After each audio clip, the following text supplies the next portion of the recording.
অনেক সুন্দর একটা বাড়ি, রুচিশীল ব্যক্তির বসবাস সাধারণত এসব বাড়িতেই হয়। তো এই বাড়িটার পাশে আমার একটা নতুন প্রজেক্ট নিয়েছি। এখানে বাড়িটা আমি আগে দেখাই। বাড়িটা এটা হচ্ছে মেইন রোড। এটা আটিবাজার থেকে ছোট মনহরিয়া পশু হাসপাতাল হয়ে একটু আগালে এই সুন্দর বাড়িটা চোখে পড়বে। জাস্ট এই বাড়িটার পাশেই এই যে ওয়াল দেখছেন, ওয়ালের পাশে যে টিন। আচ্ছা, আমি প্রজেক্টটা দেখাচ্ছি একটু পরে, বাড়িটাকে আগে দেখিয়ে নিই। এই হচ্ছে গেটটা। ভদ্রলোক খুব শৌখিন, সুন্দর করে বাড়িটা করেছে। সুন্দর একটা গেট আছে এখানে।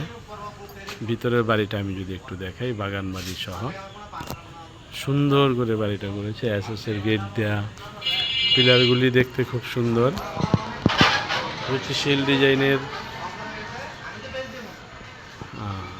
কারুকাজ এখানে করা হয়েছে। তো মোট 4টি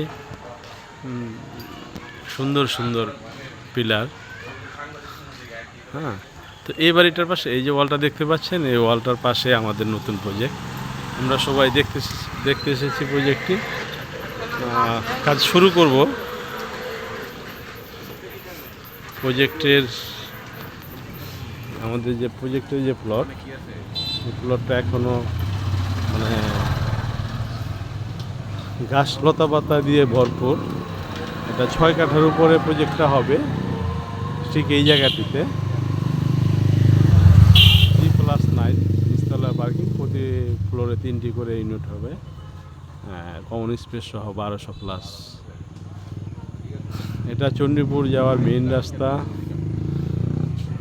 এই রাস্তা ধরে একটু আগালেই ডান পাশে মধুসিটি, মধুসিটির 2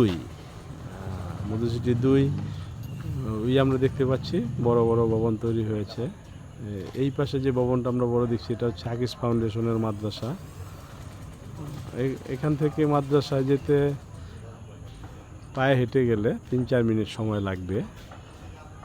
এখানে একটি হাসপাতালও আছে। সব মিলে একেবারে গ্রাম্য পরিবেশে শহরের বসবাস, দুইটাই ইমেজ একসাথে পাওয়া।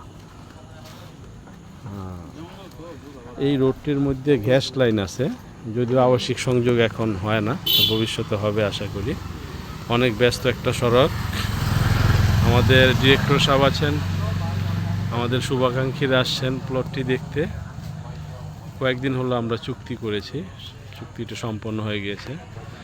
ফ্ল্যাট বিক্রি শুরু হবে, শুরু হলে আমরা খুব শীঘ্রই কাজ ধরবো। আশা করি সবাই যারা যারা দেখবেন, যদি কেউ নিতে আগ্রহী থাকেন তাহলে আমাদের সাথে যোগাযোগ করবেন। আমাদের বিল্ডার্সের নাম ক্যানিগঞ্জ বিল্ডার্স, অফিস মধুসিটি 1 পল্লী বিদ্যুৎ অফিসের সাথে আমাদের অফিস, নাহার কমিউনিটি সেন্টারের পাশেই। আরেকটু যদি ভালো করে বলি, আমাদের যে বিদ্যুৎ সাবস্টেশন না, আসলে ওটা কন্ট্রোল অফিস, ওটার পাশে আমাদের অফিস। সবাই ভালো থাকবেন। আসসালামু আলাইকুম। আমাদের জন্য দোয়া রাখবেন। খোদা হাফেজ।